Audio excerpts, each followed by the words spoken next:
And that's the most frustrating thing with the clients that I've dealt with.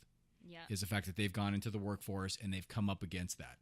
Is the fact that they get into a situation to where they have great ideas and they get into a corporation where they are not open to the new ideas.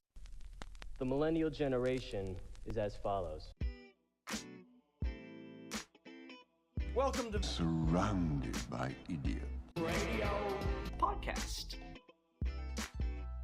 Lots of cords and plugs. There's, This just looks confusing to me. Oh, it's confusing to me. I don't even know how it happened. Yeah. Hey, everybody. Welcome back to the Surrounded by Idiots Radio Podcast. This is your host, Dr. Tony Dufresne, and this is where you get news and information, all sorts of fun stuff to help you rise above the unwashed masses and live life on your own terms, because that's really what it's all about. So today I have a very special guest, Millennial Master, if you will, and I want her to introduce herself and then for her to tell you a little bit about herself. Hey everyone, I'm Angela Greco. I am a millennial at best. Definitely consider myself one of those. I actually just turned 26, so I feel like I just fall into that age gap. Born and raised in Las Vegas, been out in Phoenix for 2 years now, and just living the dream. And the reason why I brought you on is because I was guided towards you. I was talking to a number of friends and whatnot, and your name came up in regards to the journey that you've gone through as a millennial. And if you don't want me to say millennial, because a lot of millennials don't like the term, I use it as a term of endearment, and that's the reason why I did an entire show on why I think millennials are going to change the world, because I really do. I think you guys have your shit together more than any other generation that I've ever dealt with, especially my Gen X generation or the baby boomers. Those guys are a fucking mess. But I think you guys have it together, so I use it as a term, but if you don't want to, that's okay. You can say, whatever, just you're 26. Bother me. But at 26, you're right in the middle. You're like dead center right in the middle of that. But your journey's great because your experience, you've really touched on every single thing that a millennial could touch on. Going to college, doing the student debt, trying to get through that, trying to figure out what you want to do, getting out, trying to get into a job, having a plan, and then that not going really according to plan, finding yourself in a different city, and then trying to get like another job, and then not being okay with that, and then getting into another job. Lots of jobs. Right. But that's what we're going to talk about today. And that's why I wanted to bring you on, because today's topic is about really how to find the right job for you in context, which means how to find the right job for you as you are right now. Because if you look at yourself in 10 years or something, it might be a whole different gig. But you don't know that until you get there. So it's going to be a matter of where you at now. Are you just out of school? Are you in an internship? Are you in a job that you do not like at all? Are you in one that you do like, but you feel as though you're not expanding? All these different things with what happens with the millennials, what you guys are going through. So we kind of got together and hemmed and hawed a bit about different stuff. And there's a few things that I want to talk about, and then I want to get into your personal experience on this kind of stuff, because I think it reigns true with what a lot of your age group is going through. Sounds fair to me. Sound fair to you? Okay.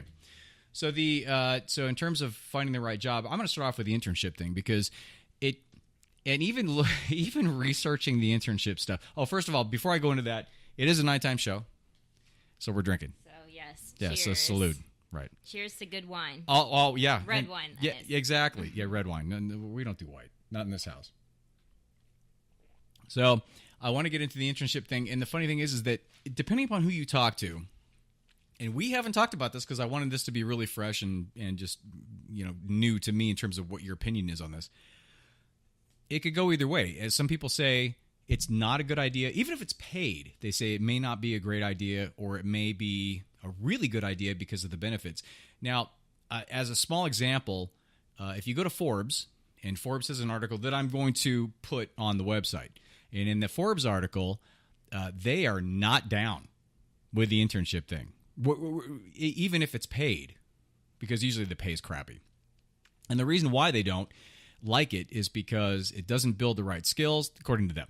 It doesn't build the right skills, the pay is crappy or no pay, and according to the Atlantic reports, which they referred to in another article, college students who worked unpaid internships were only 1.8% more likely than those who had never interned to receive job offers upon graduation, and their salary offers were actually lower than those who had spent their college years working in other jobs. Now, interestingly enough, conversely, I went and looked at an Elite Daily article, and they had stats that completely went against all of that stuff. And what they said was, it's good for the resume. It might give you a leg up on getting a job over someone without professional experience. It helps you to assess your direction maybe sometimes when you get into a job and you can see how that corporate, that brand new type of environment is. And it gives you networking opportunities. That's kind of that one side versus the other. I have a particular opinion on it, but I want to hear what your experience. Did you internship? I did, yes. Okay. I did do an unpaid internship in college.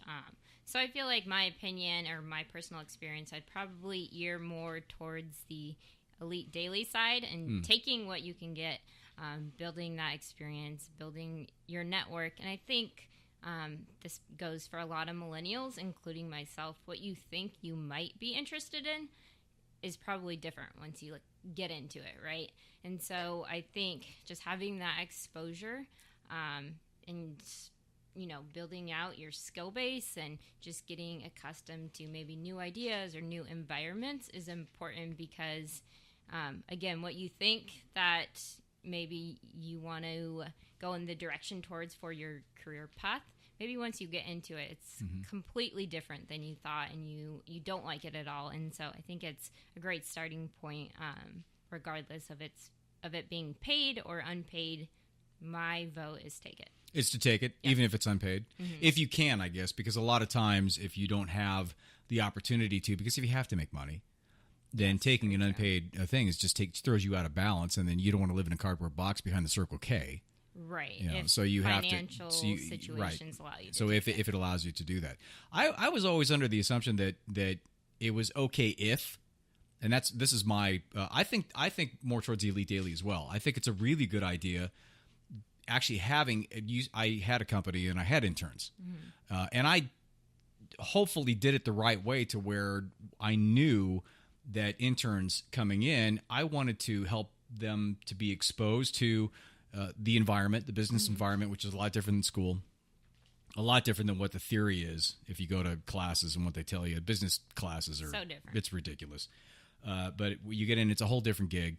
And so that, plus the fact that I wanted to help them to build essential skills to as a foundation to build off of. Now, a lot of times you'll get into a situation where you do an internship and you're getting coffee, or you're doing, it's basically slave labor. And that's the only thing that I would say as a caveat to everything. If you do get into an internship, if they start, giving you that kind of stuff, then I would say bail. Yeah. Because really the essential reason why you're doing that is to gain experience in the whole aspect of learning not only how the office environment is, but also how develop a skill set based upon the job that you're in. Exactly. And if you can't get that, now, I'm assuming you got that where you interned.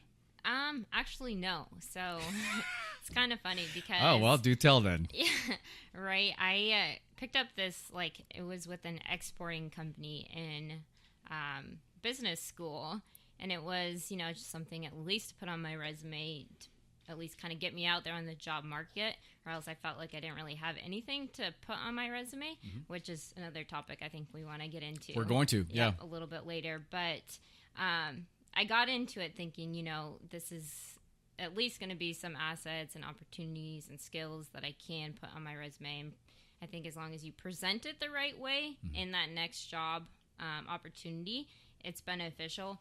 But it kind of went haywire.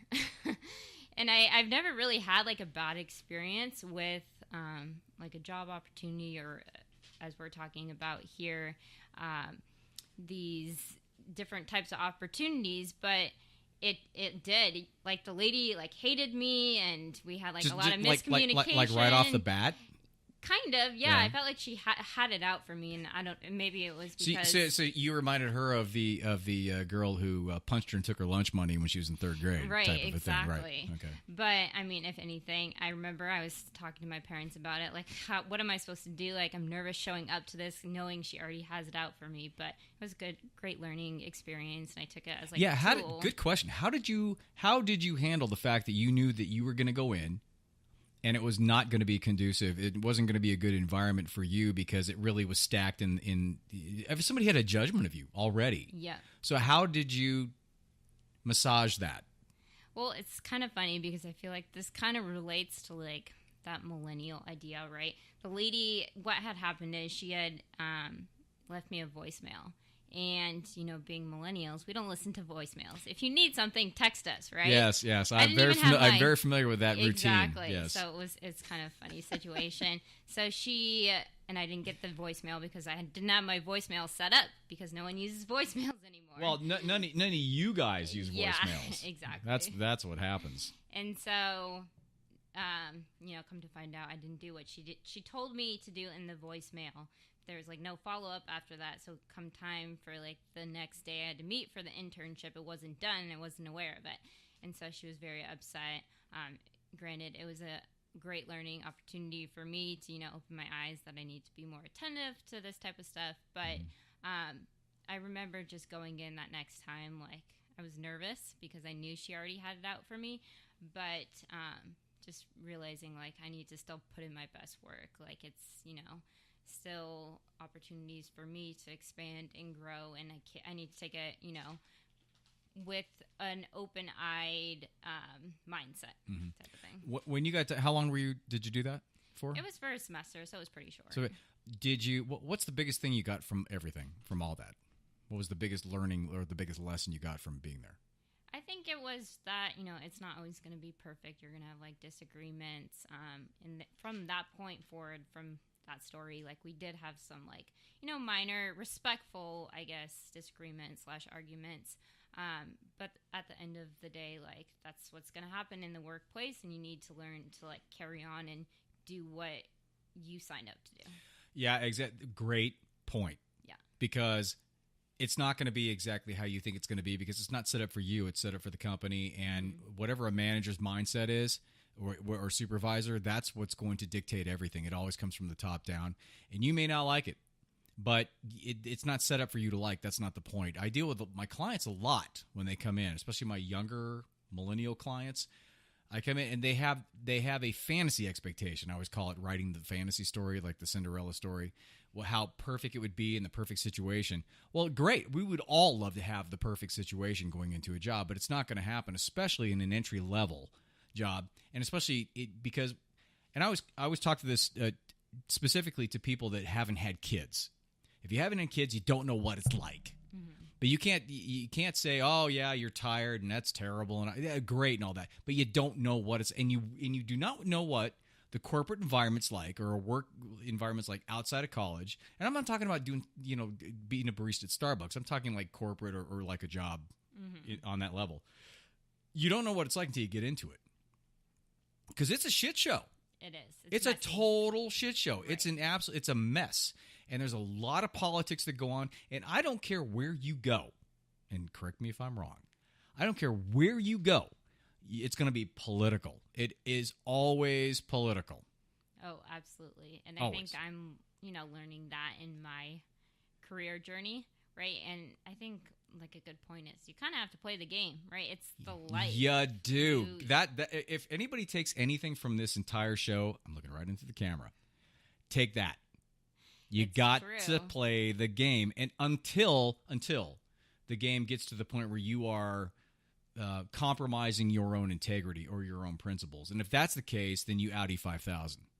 You just get the hell out of there. And I know I don't want to be irresponsible, because I always talk about having your foot in both worlds and being financially responsible, because you have to be. But staying at a place where they're asking you to do something that is so contrary to who you are or what your principles are is just not beneficial, and you're going to take all that energy and it's going to fuck you up. Oh, agreed completely. Like, I think there comes to a point, right, where you still need to hold your internal values at the highest priority. And if, maybe that a certain situation or something is compromising those values, there becomes like an internal conflict, right? Absolutely. And you can't do your best if that's you can't continue to push it down. It's going to come up. Exactly. And it won't be good. And if it doesn't come up in terms of you going like rage at work or just going off the handle, it's going to come up in terms of you being sick or you getting, it'll be a physical ailment, because that's what happens when you hold it in. Exactly. I think a good point there is it like kind of comes down to that self-awareness, right? Mm-hmm. You have to know like who you are as a person, or what holds to be true for yourself, and it's the ability to like recognize like maybe this company is not meant for me because their values and their operating principles are different than I had thought originally. Mm-hmm. And it's not just a matter of like picking up and moving on, quitting that day, right? It's still being responsible. And, if that's a matter of putting in your 2 weeks, but doing it the right way and finishing how you should, with that effort and the efficiency that you should be working at, as far as working capabilities go. Exactly. You should show a level of maturity. Exactly. And follow, unless it's like crazy time where you're getting sexually assaulted or some totally inappropriate thing like that.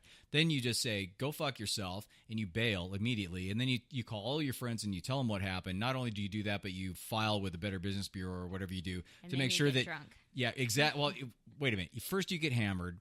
Call your friends. Yes, priorities. Have them come. Yeah, let's chronological this. Call your friends. Have them come over. Get totally fucked up, and then the next day have just a really greasy In-N-Out burger, and then after that, greasy food is the must. Absolutely. And then after that, when you're kind of halfway coherent, then call and report that motherfucker for doing crazy stuff like that, and then you're fine. And because what's going to happen is if something that extreme comes up, you'll find support, because people will rally around you, because that's such an atypical situation that's going to happen. Then I really hate to see, because I used to work back in the day when I was doing my grad school stuff for psychology. I was a supervisor of the interns at a halfway house for pregnant women that left their boyfriends or husbands or whatever dirtbag that he was, because they were being abused. So it was abused women's shelter for pregnant women. And, the stories that you hear are terrible and they're terrifying, because they stayed. It's a battered wife syndrome. They stayed because they felt that they had to. They stayed because they felt that they didn't have any way out. They're trapped. But the reason that they're trapped is because they don't see other options in regards to bringing in support in any particular way. And that's what was so great about Heritage House in California was, one call and you can get in there and they'll take you in and they'll help you with the paperwork and all that kind of stuff. That was the support if they didn't have family support. But that's the whole thing. If something's crazy like that in work, internship or whatever, get the hell out. Yep, exactly. And but if that's not the case, which most of the time it's not going to be the case, then do the right thing, and because you're going to have to start playing the game. That's right. And the game is put you 2 weeks in, or start looking for something while you're already in something. Mm-hmm. Keep your balance. Yes, I mean you have to. At the end of the day, you have to pay the bills and be responsible. So you do. Quitting that day and not having something lined up, if you're a little bit tight on money, it's probably not going to be the responsible way to do it. It will not. Not. So the second thing we want to talk about is what to look for in a first job, or in like a next job, like a next step job. So let's say you got out of college, or you got out of school and you're looking for, and you got a job, and it's like, it's okay, and you've kind of reached your point to where you've gotten the most out of it that you know that you can, because everybody knows when that point comes around. So after that, what do you look for in a next job? And there's a really good article in Business Insider that they go over certain things that you should look for in the next step. And they talk about, experience in terms of general business and specific business related to the company and office politics, going into something and having the ability to look at it differently from an office politics type of standpoint and looking, and that has to kind of still align with you, the way that the office is set up. There has to be a potential for advancement. There has to, at least a little bit. I'm not saying potential for advancement up to the CEO, because a lot of times that's not the case, because everybody has, and that's a political thing, the way that they have things set up. But there should be some level of advancement, because what that does is just it increases your skill set. Yes. And really that's what you're looking for. And then benefits, which are not that great anyway right now, but you need to incorporate the whole benefit thing into your entire salary, because if they give you a salary of $50,000 and no benefits versus $45,000 and full medical, you're going to take the $45,000, the full medical. Right. That's going to kick ass over that $50,000. Because I guarantee you, I don't care what you say, and you can be the healthiest person in the world, that's a better way to go. Yes, agreed. So you have to look at that. Company history is a huge thing in looking at it, in going into looking at any job. You got to look and see how they perform and go on, just do a search in terms of complaints and whatnot, and you'll find out if they're good to their people or not. Yeah, I think that was like a big thing I realized in just like applying for jobs when I first moved to Phoenix was not only go on their website, but like go on, all their media outlets, really get that feel for the brand, their brand, and what other people are saying about them, right? Like go on and read those Glassdoor reviews. Some will be negative, some will be positive, but I think it's more of an authentic.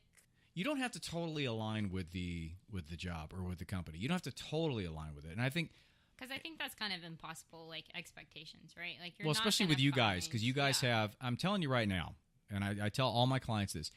I don't think you guys realize the level of expectation you come into things in terms of changing and making positive changes and being environmentally conscious. You guys are so far ahead of the other generations that have come up. It's not even funny. So you set the bar so high, and then you go into a company that's been around for 150 years, and they have a bunch of Gen Xers and baby boomers in there and management, and they're creating SOP, which is standard operating procedure. And you guys will hear that term if you go into corporate standard or bylaws or whatever the case may be. They've already set those, and they've set those based upon the old paradigm, the old foundation. Oh yeah, that's so huge. I feel like I can totally relate to that point. And I read this statistic on Forbes. I think it was that millennials are looking more for their boss to be a coach rather than they are. that manager, right? They Yes. want them to lead them without micromanaging them. And I feel like that's so true for myself. And, it's those standard operating principles. I think millennials come in and we bring to the table, why are we doing it You like do, this, right? yeah. That's in so fact, old school. I know that's such a great thing. It. But you guys do. You guys are the Y generation. I always call that. Everybody says Gen Y. Legit, you guys question stuff. It's always why. Well, why am I doing this? But I love that. You know why? Because that actually backs all these people into a corner in terms of all their SOP being totally outdated or not really going towards the goal that they think they should be going towards. It's totally incongruent to that. Right. You guys come in with this fresh approach, and the approach of being way more, I was going to say global, but way more conscious and aware of how everything impacts everything else. Yes. Way more aware than the past generations. And when you do that, but the thing is that when you ask why to somebody who's been there for 25 years and they've got their gig going and everything's totally, it's like they have their little box and they're totally cool in their box because they know every single corner of that box. You ask why, which means really what you're asking is why does that box exist? It freaks them out and they're not going to be happy about it, and they'll back them into a corner and you will not carry any favor with that person. So you got to figure out another way to ask why without asking why directly. Exactly. And I think a point to that, so my parents own a business in Las Vegas. So they own a cosmetology school in Las Vegas. And so during the summers when I'd come home for college, I would work there, just start entry-level receptionist, help out with some office management type of stuff, any tasks, that type of thing. And then I went through cosmetology school for a year, and it was interesting because when I went through cosmetology school and everything started to be exposed to me. I remember like going to my parents and asking like, why do we do it like this? Like, why is it, this process? And a lot of the teachers and their responses was, well, it's always been this way. Oh, great. Right? The classic response, right? And I'm like, well, because we've always done it this way. Exactly. Oh, God. So it was very eye-opening and awakening to realize and help my parents realize, well, what worked 10 years ago probably doesn't work now. Probably what worked 5 years ago doesn't work now. I mean, things move quickly. Well, but when the information, the technological age came in, and when you guys came in, you guys are starting to impact things because you guys are now the biggest generation, and now you're getting into positions of power like management and ownership and stuff. It's a totally different gig. Totally different. So, that whole thing about if anybody says because we've always done it this way, really take some inventory at that point. Yeah. Because there's a really good chance you may not be able to, turn the Titanic before it, heads toward the iceberg, because it may be just you're entrenched in this thing that's been existing for such a long period of time, and they just don't want to make any changes. That happens so often, and that's the most frustrating thing with the clients that I've dealt with. Yeah. Is the fact that they've gone into the workforce and they've come up against that. Is the fact that they get into a situation to where they have great ideas and they get into a corporation where they are not open to the new ideas. And they're like, well, then, what the hell? Yeah, if you feel like you can't express your creativity or new ideas, then it's frustrating for us millennials. Yeah, exactly. And that's why you guys bounce. Yeah. And that brings us to the third point. And the third thing I want to talk about is things to focus on in the job to build a strong resume. Because a lot of you guys, more than any other, like the past 3 or 4 generations, you guys bounce a lot. And you go from job to job, right? Like you. And I want to talk specifically about your experience too. Yeah. You guys bounce job, and you may be in it for a year or maybe 2 or whatever the case, and you bounce. Now, back in the day, that used to be not a good thing. Because most of the time resumes were set up to where it was chronological. You'd be at this job and you'd set it up like, from this year to this year and this year to this year, the kind of thing. And a lot of times the HR people or the hiring people would look for, long term. So they'd look for tenure at a job, and then they look at your skills and all that crap. But that's shifting now. And especially because you guys see that you don't necessarily have to stay in one job in order to benefit from that. And actually, it may be more of a detriment to stay in one job for a long period of time than it is to bounce and to get into something else. Because really what it comes down to, and I'm going to put in, there's a great article in themuse.com, and I'm going to make a link on that. And this is what they say. If relatively new to the job market, or if you've had a few jobs that didn't last very long, or if you're applying for a job not directly related to your experience, so let's say you finally want to follow your passion, and you were in a job, let's say you worked for UPS or something, but you want to go in and work for a sports network or something, totally unrelated, Right. then you have to go with a skill-based resume, because it's a thing now. And that's where things are going. It's skill-based resume. It's not a chronological resume where you say, I was at this job and this job and this job. It's based on the skills that you've acquired through your jobs, and the fact that you've kind of mastered a skill, or you've gone through and you needed another challenge, or you're just kind of making your way up to where you want to go, and which is great. And HR people, especially millennial HR people, because now you guys are in those positions, they dig that stuff now. And it highlights your experiences and skills rather than goes through the thing. You bounced. Now, what's your experience in that? And what would you say in regards to somebody being in a situation where they've had a number of jobs, or they've had a job only for a year right now? Yeah, I can totally relate to that and resonate with it in a sense that, I guess, with my personal story. So in college, too, I was a cheerleader. And I was the cheer captain for 2 years, but I think there's kind of, that stigma behind it. You get out into the real world and you're like, what is being a cheer captain going to help you with in life? And I remember this moment in time, and it was right after I had graduated and I was applying for jobs in a new city. And I remember someone telling me, if you can tell a story and relate those soft skills of, maybe it's not really a quote unquote real career, but the way you present it and tout it and sell it to that employer with those skill sets and assets that you've taken away from that, and how to represent a brand. I represented a university, right? Then you can relate to an employer in a sense. And Well, absolutely. yeah, and I realized, and I think at that moment in time, I hadn't really connected the dots, right? So it's like, oh, well, why would I put that on my resume? Like, being a cheer captain sounds kind of snobby, right? And so... Well, it could. Yeah. But, Yeah, exactly. And so it was that moment in time and realizing and translating those skills of leadership and communication and just building that team morale and that type of thing, and selling that leadership. Leadership, obviously a huge one. Yeah. Selling that to, my future employer. Great. I mean, exactly, because it's about the skill set. And as a employer, and as somebody who has had their company and has had to employ people and hire people and go through the interview process, I didn't necessarily pick the one that went to the best school.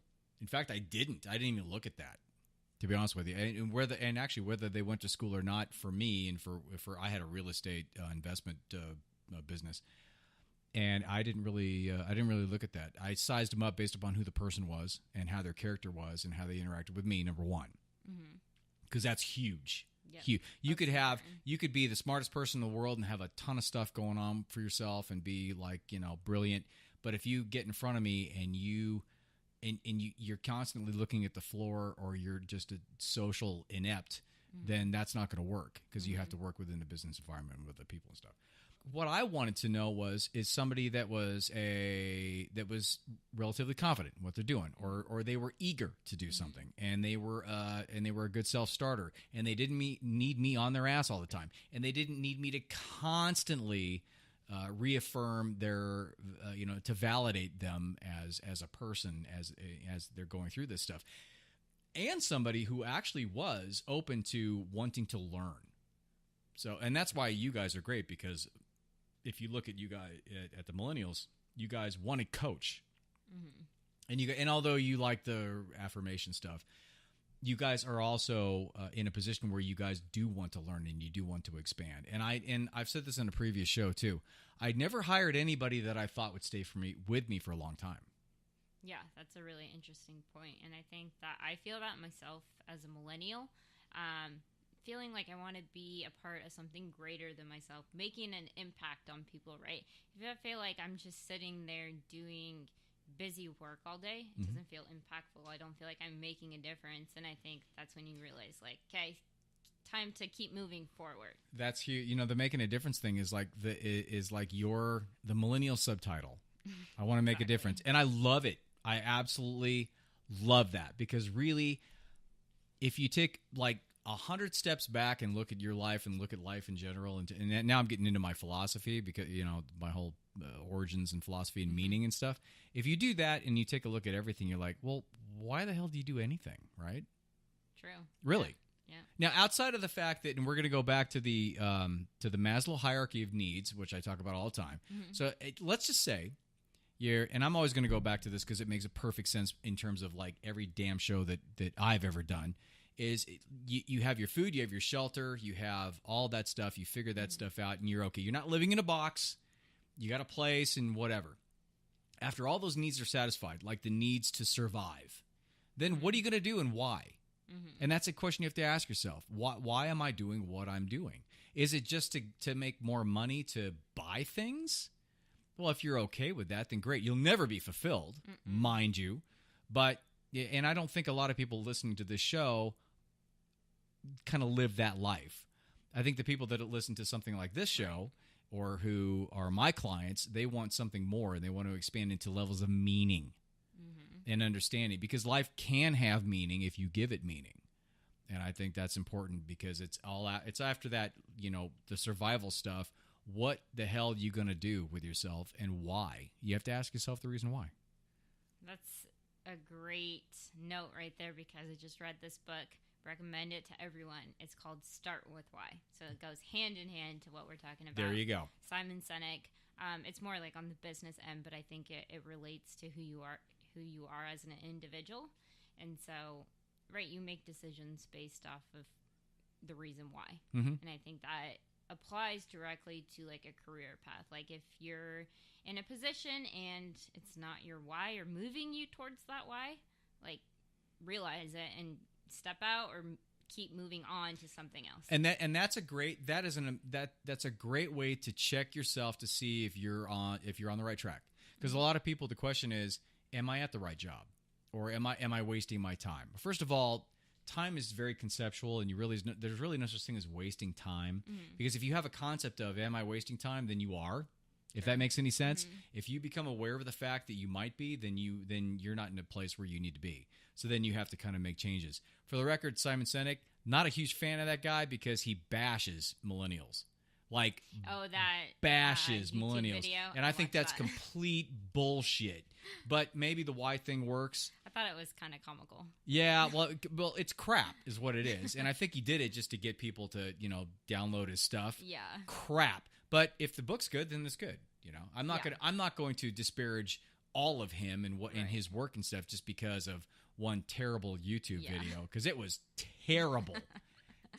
I did the entire show, like 3 or 4 months ago of the millennials changing the world, based upon the fact that stupid idiot went out there and did that YouTube video. Oh yeah, and was completely wrong. He was completely wrong on everything. Hilarious. And the fact that he writes that book is just, it's comical. So but I'm gonna be open to the book. Just say it. I'm just saying. The two things that you guys do all the time, you millennials do all the time, is you overthink the room constantly. Yeah. Constantly overthink the room. And you keep thinking that you're not where you're impatient as hell. So impatient. Which both things, whatever. I'm not going to fault you on that, but both things get in the way of you guys being in your own flow. Yes. Exactly. And because you can't overthink the room, and you can't constantly think that that you're not where you need to be, and all, and you can't be impatient and also be in the moment. Very true. You can't be aware and absorb the moment if you have those two things going on. If you're like dreaming of what it could be. Right.